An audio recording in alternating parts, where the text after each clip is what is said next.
More specifically, this talk is going to be about how the reasons why we do, the reasons behind our goals influence our happiness. That's going to be the main focus of this talk. I'm just going to share my slides with you. Okay, so as I said, the main focus of this talk or this discussion is going to be how goals influence our happiness, and in particular, how the reasons why we do things influence our happiness. Starting maybe a bit broader, here's a list of goals that typically are listed if you ask people, what are your most important goals in life or at work? Finishing a university degree, being successful at your job, finding a partner, losing weight, being a good daddy, etc. And hopefully you would see, I have no data to that as such, but hopefully you can see these are big things in people's life, and they influence quite dramatically people's experience in life. Yeah, it depends, or it influences quite a lot how they behave, what they're doing on a daily basis. It influences their emotional well-being in terms of if they have success with their goals, or if they have setback with their goals, they're going to be elated or subdue in one way or another. And they're probably going to think about a lot about their goals in terms of how to do this in the best way, what is the right way forward, what is the smartest way to do this, etc. So hopefully you would agree with me that those goals have a big impact on people's life. And therefore you would say that people think very carefully in what kind of goals they pursue. But there seems to be a disagreement here, that there is some research showing that people spend actually very little care when setting goals. And I quite like that quote from Lise, who says, it's probably true that we spend more time planning our annual holiday than we spend planning a career which matches our skills. And that's also related to our career goals, or to our goals in general, I would say. Yeah. So there seems to be a mismatch.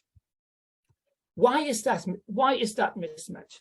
Well, I think one big reason why people, although goals are very important for them, don't reflect too much on them or when they set themselves those goals, is that goals are essentially what people want from life. And it feels counterintuitive then for people to go, well, how can what I want from life be wrong or not ideal? But in that context, research has clearly shown that the characteristics of one's goals matter for our subjective well-being. So there are really some goals are better than others for our well-being or our happiness. For example, there's a vast body of research that shows intrinsic goals are better than extrinsic goals for our well-being. By intrinsic goals, we mean if goals are aimed at personal growth, contribution to community, development, these things seem to be positively related to our well-being, whereas if goals are focused on fame, money, material wealth, status, that seems to be less related to people's well-being. So clear evidence that some goals are better than others. The same you can say with approach and avoidance goals, in terms of if our goals are approach-driven, which means we're working towards something positive, then these people report higher levels of subjective well-being than if they are avoidance-driven, if they're running away from something negative, if they're working very hard, or if their goals are aimed at something to make sure something negative is not happening. Another interesting assumption why people might reflect very little on their goals in that sense is the fact that they think, well, maybe it doesn't even matter what kind of goals I have as long as I achieve them.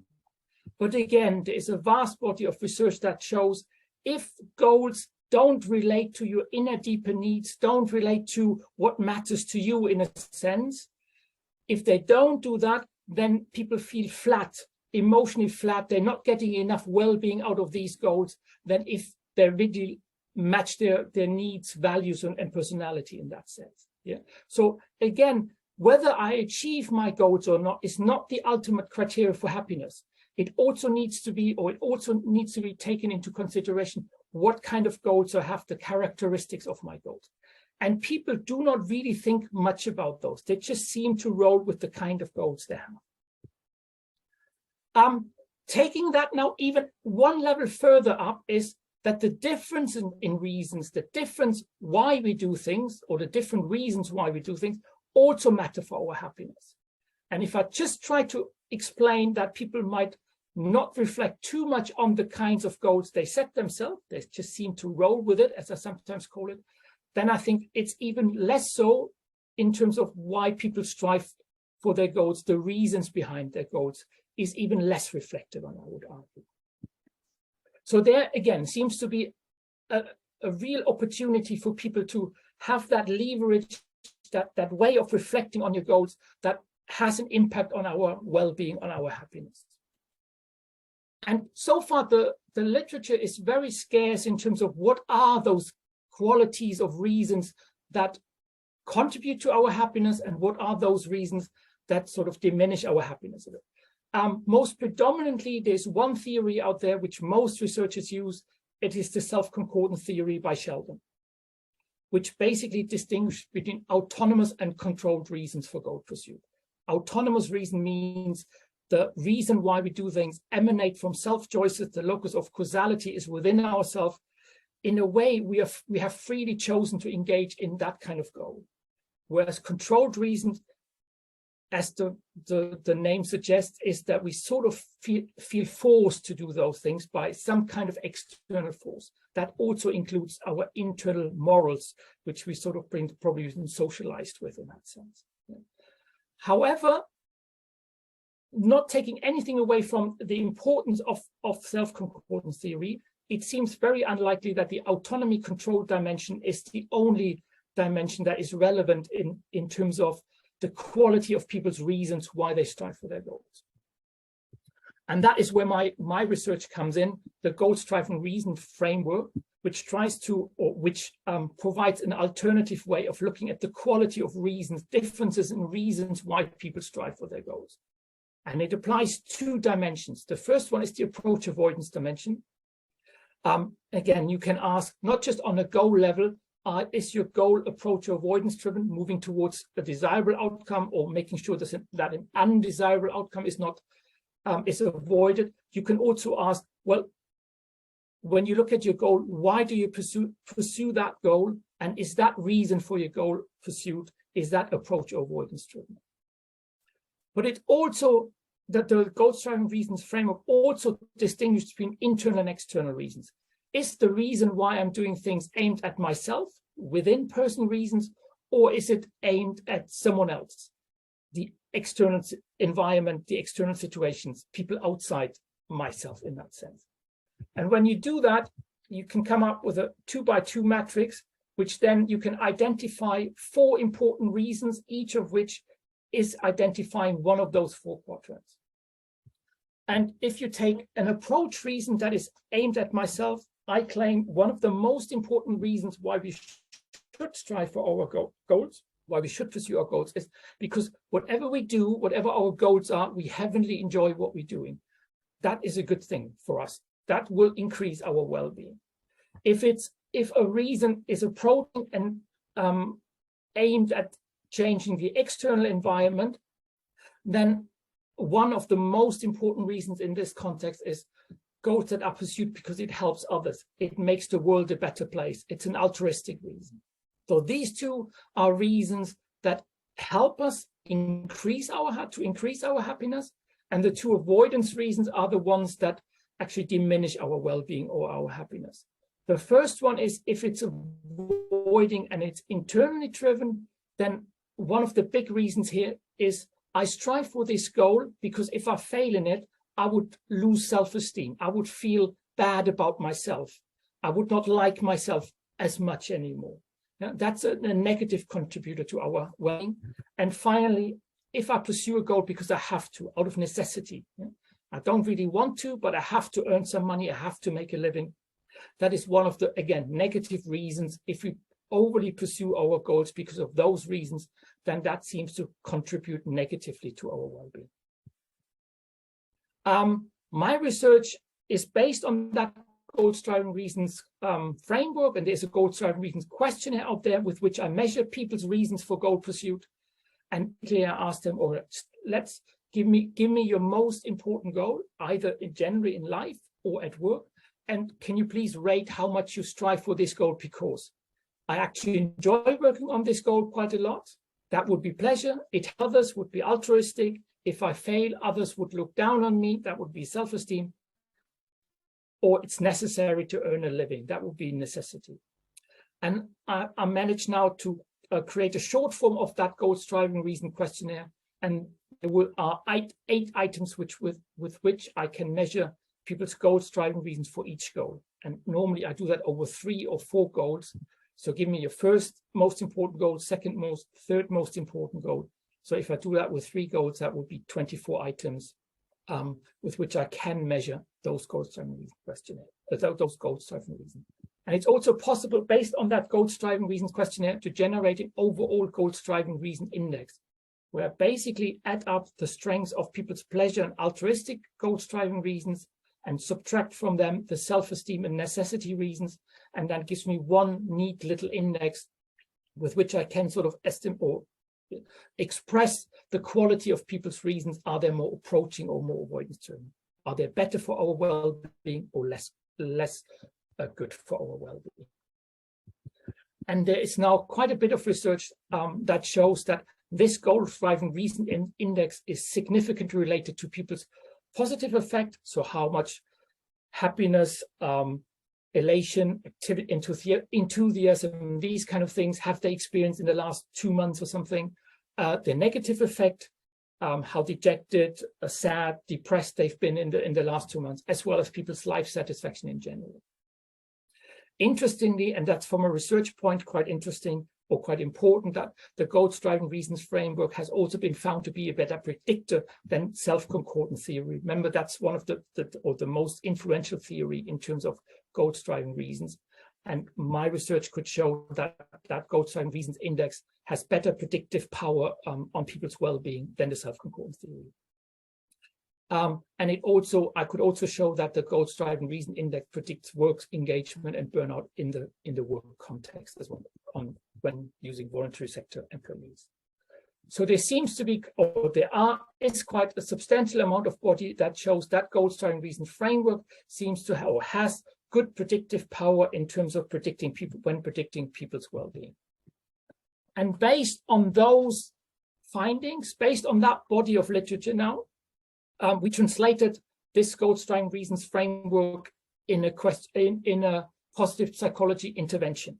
So we think, well, if it is the case that pleasure and altruism are good for our well-being and self-esteem and necessity are bad for our well-being, then how can we help people to have more pleasure, to strive for their goals more out of pleasurable reasons, more out of altruistic reasons, and less out of self-esteem reasons and less for necessity reasons. And that's what we've done. This course is now running for the last 3-4 years and has lately also been published as a textbook in 2022, so this year. I'd like to give you a flavor of what we're doing in that happiness training, and starting with self-esteem, because that's where we start within that happiness training, or happiness through goal setting training, and how to reduce people's desire to strive for their reasons, for their goals out of self-esteem reasons. Obviously, people's desire not to lose a positive view about themselves is a fundamental human need. Yeah? We all want to look in that mirror and like the person we look at. Yeah? And that's high self-esteem in a way. Yeah? But people differ in the way they think they can achieve high self-esteem. And roughly speaking, there's 2 ways of looking at it. One is what we call conditional self-esteem, where people have the belief that they only feel good about themselves if they achieve certain things. So their self-esteem is based on certain conditions, success within their goals, for example. Yeah?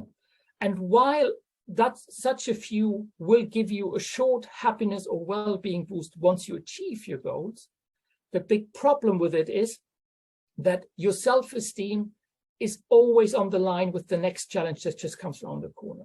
So your self-esteem is always sort of under threat, in danger of being reduced, because the next challenge you might fail in it or might not succeed in it, and that reduces people's self-esteem. And some researchers compared with sugar, it's tasty, it's not nutritious. And what they mean with that is, although you get a short-term happiness boost once you're successful, in the long term, people experience more stress, more anxiety, and lower mental health in the long term. So it doesn't seem to be a very healthy way of looking at our own self-esteem and how do we generate that. Whereas unconditional self-esteem is a kind of way you're looking at yourself, that where you detach your self-worth, the way you, whether you like yourself, you detach yourself from your success or failures in life. Yeah. For example, even if I fail in a certain goal, I'm still okay as a person. Yeah, I'm still all right. And that seems to be a far more healthier way of dealing or thinking about our own self-esteem and how can we achieve high self-esteem. From a goal perspective, obviously, that means then that we should reduce pursuing our goals for self-esteem reasons as much as possible. Yeah. So, for example, if we want to go for the next career step in our career, making the next career move, and we only want to do this because if we're thinking, well, if we don't succeed, then I feel bad about myself, I feel like I failed in life, that will be the wrong way of pursuing our goals. That will be the wrong motivation behind our goals in terms of well-being. Those things have been found not to be fostering well-being. So we should avoid self-validating goals. And that is a big theme in the happiness through goal setting training. And I'd like to show you one little video clip, how we sort of help people to start on their journey of unconditional self-esteem or self-acceptance. And I would like to do that with showing you a little video of about 4 minutes about self-acceptance. And hopefully you like it as much as I do. And I've seen it now so many times. I'm never getting tired of it. Just could give me a thumbs up if you can hear the sound. Your capacity to love others is limited only by your capacity to love yourself. And that's what inspired this piece of poetry, which I call "You Are Who You've Been Looking For." You are who you've been looking for. So stop looking for more unless you're looking in a mirror, because it's about time for you to see clearly that you are who you've been looking for. And that empty feeling you got, that hole in your chest, you only got that feeling because you think you're not blessed with everything you need. You see, we live in a consumerist society, which means they need you to buy stuff. And the easiest way to sell it is to tell you you're not enough. Buy this car, you'll get girls. Buy this bra, you'll get guys. And we're seeing it so much that we start believing these lies. But the truth is, the makeup they're selling to make you feel prettier is the same makeup you buy to stop feeling shittier about this lie they keep telling you that you are not enough.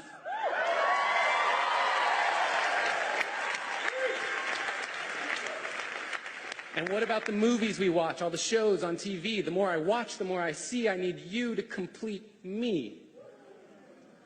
And yes, love is the answer, love is the key, but if you can't love yourself, how could you ever love me? And loving yourself, what does that even mean? Like massages and selfies and that sort of thing? Because the more I think about it, the more it feels weird. I've always been taught that self-love was something to be feared. I've been taught that arrogance is bad and vanity, it's not good. And even my bracelets are telling me to act how Jesus would. So what should I do? How should I act? I'm supposed to love myself, but how do I even do that? Well, I got a trick that I picked up from a friend who noticed that I was quick to defend her when she would say something negative about herself. She would say, "I'm so dumb," and I'd say, "You're so brilliant."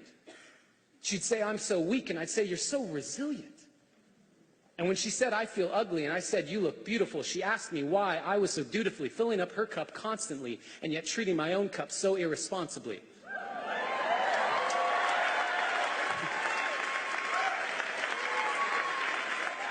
Because when I looked in the mirror, my voice was quite clear. You're ugly, you're too thin, your hairline's receding, you got a pimple on your chin. And that was when she gave me a piece of advice that changed my life. She gave me a hug. And she said, treat yourself like someone you loved. Treat yourself like someone you loved.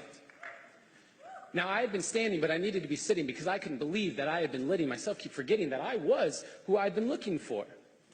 And deep in my core, I knew it was time to stop looking for more until I could look through all my fear and look into a mirror and see clearly that the man looking back at me was the only one who can make me happy, and I am already enough.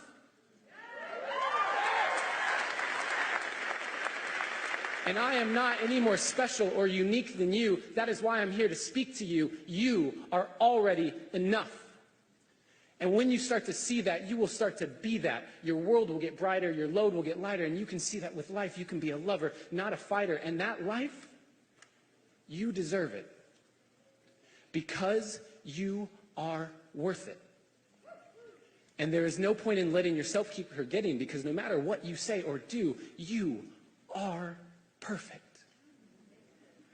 And so today, I hope I leave you with a direction correction away from the flaws you see in your reflection. They aren't flaws to me. They are simply protection against all the doubts you have of your perfection.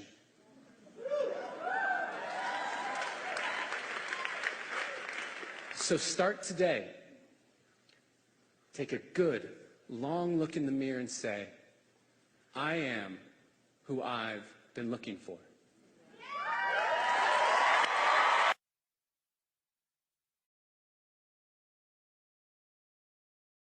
Okay, so if you want to watch this video again, it's freely available on YouTube in case you're interested.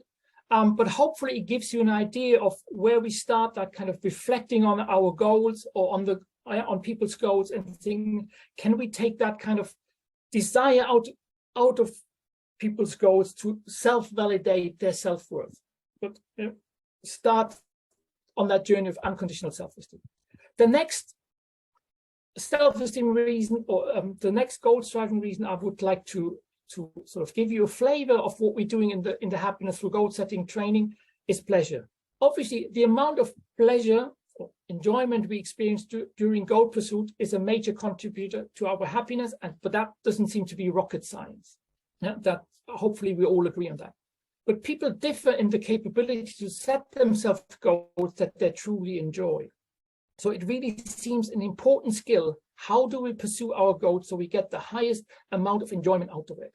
And there are quite a variety of concepts to train how to modify goals, so to increase your enjoyment with goal pursuit.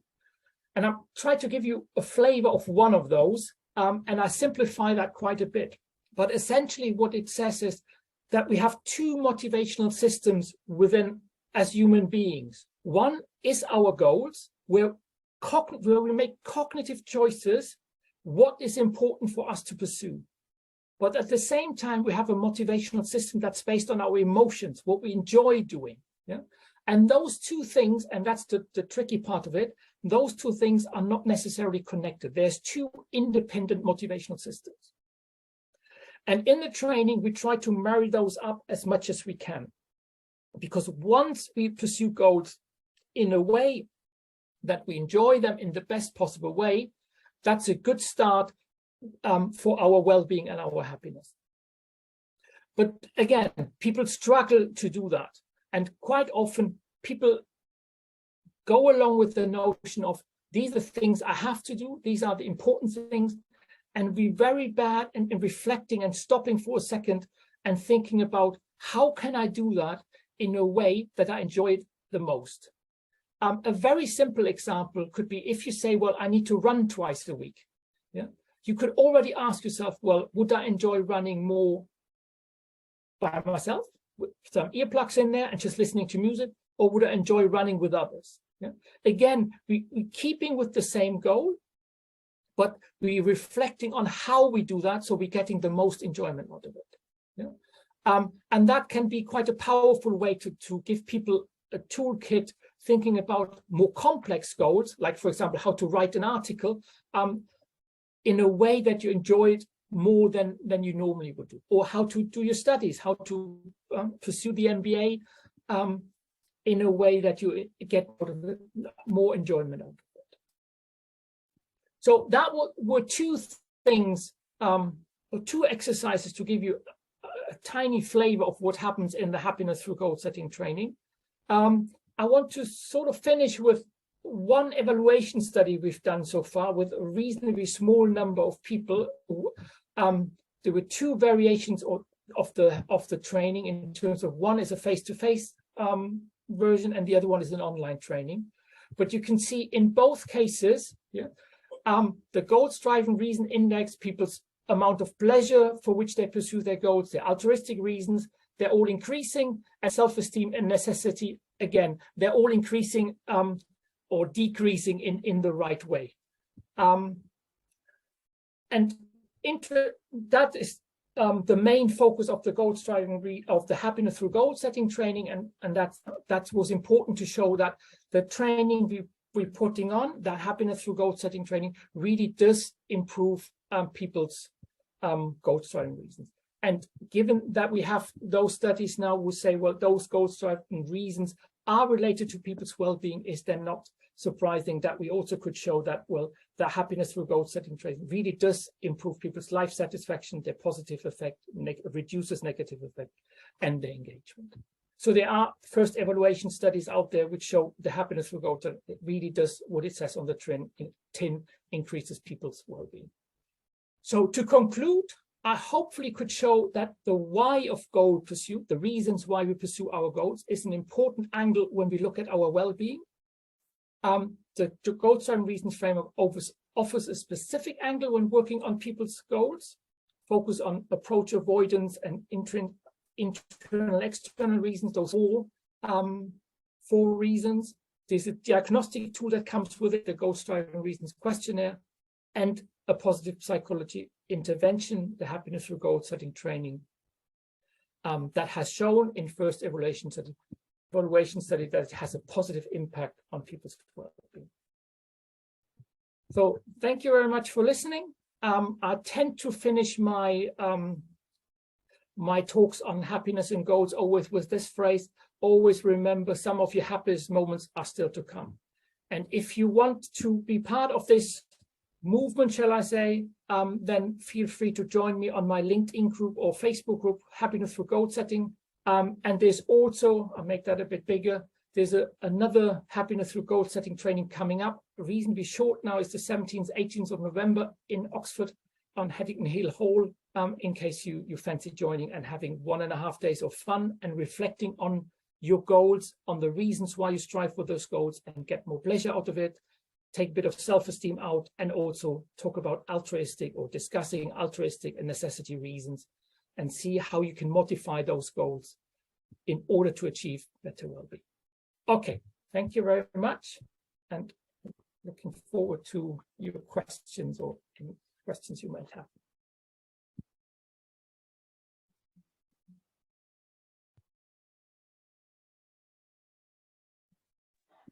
Yeah, and thanks very much, Chris. It was really interesting. I really enjoyed it. And it's, I mean, just to advocate and we can share details with those that have joined about your workshop that's coming up in November. So thank you for that, and we'll make sure we share that around as well. Thanks, Tim. Andrew, do you want to come in? Hello, good evening. Can you hear me okay? Yeah. Hi, yeah, really interesting. Really enjoyed that. I'm a coach and consultant, and there's two questions to add to the mix, if you like. First of all, I've been working with people from different cultures from across the Middle East and Europe. And so I'm interested whether you've got a cultural dimension to this, because habits and focus, happiness and goals, I detect there's a difference from a cultural, which country you're from and the sort of background you have. That's the first point. The second point is my own work is used a lot with creative people. And within the creative goals, we often talk about flow states, and we often talk about the need for discomfort. And so I'm interested to how this works with your approach, because the creative people that I know who are high achievers, they actually have high discomfort. And that is, when I did my own research, the dirty secret is that they kind of, the reason why they're high performers is because it's very difficult what they do. And therefore they are going to be uncomfortable. So I often say to people I coach, it's like learning to swim. If you can't swim, it's going to be uncomfortable. Your own self-esteem is not really part of it. In order to be successful, there's going to be discomfort. So the two things, the cultural aspect and the need for discomfort. And I'm really interested to see your thoughts on that. Can I start with the second question, the need for discomfort? I find it in the same way than you describing it, in terms of what I notice quite often. Let's say this kind of how to modify goals that you get more enjoyment out of it. I feel I'm sort of preaching to people more or less in terms of, if there would be a very obvious way of how to do this, you probably would have already found it. But you need to stay in that, as you probably call it, that state of discomfort when you say, I haven't found the answer yet, but I know that system, that theory, that we have a motivational system and we have a cognitive system, and we need to find a solution where we can both marry them up. The longer you can stay in that kind of discomfort and think about it and think about it and think about it, and maybe at some point come towards a solution, that really can be a life-changing thing. Because if you then start thinking, well, actually, I am here at the moment and this is where I want to be. And I keep saying the most important thing you can do to make sure that you get to that point over here is that you enjoy each step of the way as much as you possibly can. But I find people give up too quickly in terms of, well, I thought about it for half an hour, I thought about it for an hour, I didn't find anything, let's just get on with the goal and forget about it. But I think there is a price to be paid for that. Yeah, and I had that experience in my own situation. Yeah, I've really 10 years ago, I really struggled in a way when I'm writing a paper, which is an important part of my job. I didn't really enjoy that much. And I knew there are ways of modifying that in a way that you can get more enjoyment out of it. And once I sort of recrafted the way I approach writing a paper, I really felt I get more out of enjoyment out of it. And the amount of my publication since then has risen dramatically. So I think it really is an important thing. So that kind of discomfort, I'm a big advocate for that. Don't give up too quickly just because it feels awkward at the time. Stay with that. There is a big thing you can gain at the end if you hold that kind of discomfort for a while. So that would be my answer to that. And again, we do a lot of job crafting in there where creativity is a big thing. And again, the obvious solutions are probably not there. But if you then keep persisting and thinking about and believing in that there's somewhere is something, a solution in there where you can make a difference to your life, then this is what I'm trying to do in this happiness training. The cultural element, I don't have an answer to that, or the happiness through goal setting training doesn't really approach that at this sense. I would say we are heavily UK based or Western based. Our MBA is quite global, and there are a lot of MBA students who have contributed by filling out questionnaires and going through the training themselves. But again, I think there is they're studying at the UK university, so there is that kind of link to the UK culture. And they all speak English, so that may be a bit diversity in there, but not much. And I haven't really looked at cultural differences. Thanks for your question, Andrew.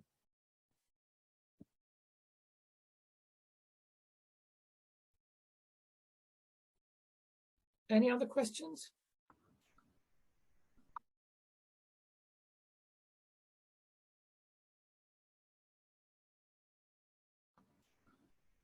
Hiya. Yeah.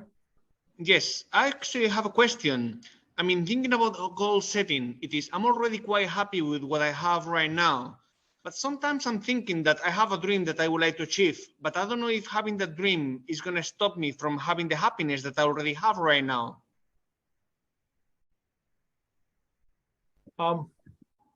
That's a tricky question. Yeah. It relates to one element in terms of we shouldn't make happiness our primary motivation. There could be a too strong focus on our happiness, which then puts more expectation on us and sometimes can be backfiring in a way. But I don't think that is what you come up with. I mean, if you're already happy, then I think it's what I'm trying to. what I'm trying to say is, I think my way of looking at well-being and happiness is not if you have achieved a goal or not. It's the process and with which you undertake those goals. Yeah? It's the reasons why you strive for those goals. I stress the word strive for those goals, not achieve those goals. Yeah. So that's where I'm coming from. And then I think I am not in the position to give you any advice in terms of if you're happy with the goals you have and you're thinking of a different goal, is that a good way or bad way? I mean, the only thing I could say, if you do this other goal, we could discuss the reasons why you want to do this and then see if those reasons are positive or negative. That would be my subject area. Everything else, I think I'm overstepping my territory or overstepping my area of expertise. Perfect. That's a great answer. Thank you so much for your help and fantastic webinar. Thanks a lot, Unai.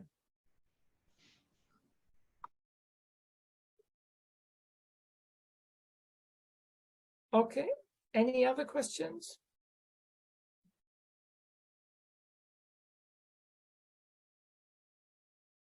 If not, I'm not sure how many of you are local. It would be good to see some of you on the 17th and 18th. Yeah? Think about, for most particularly for those who think, well, I actually never thought about that the reasons why I'm doing things is a tangible and actually a very concrete way of changing my well-being or influencing my well-being. Yeah? And if you feel actually, I never thought about this, then maybe this happiness through goal setting training might be an interesting journey for you to go to. Yeah, that's as far as I can tell. It's the only one offered it in the UK or generally in a way, because it's a Brooks product in that sense, and it also is a way of thinking. Well, if I'm pursuing my goals, I do this for reasons anyway. So it's not that I need to find new reasons. I have my reasons anyway.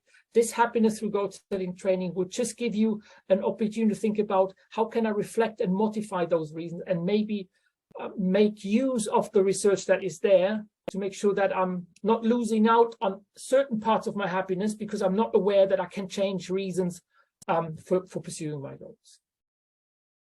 Okay.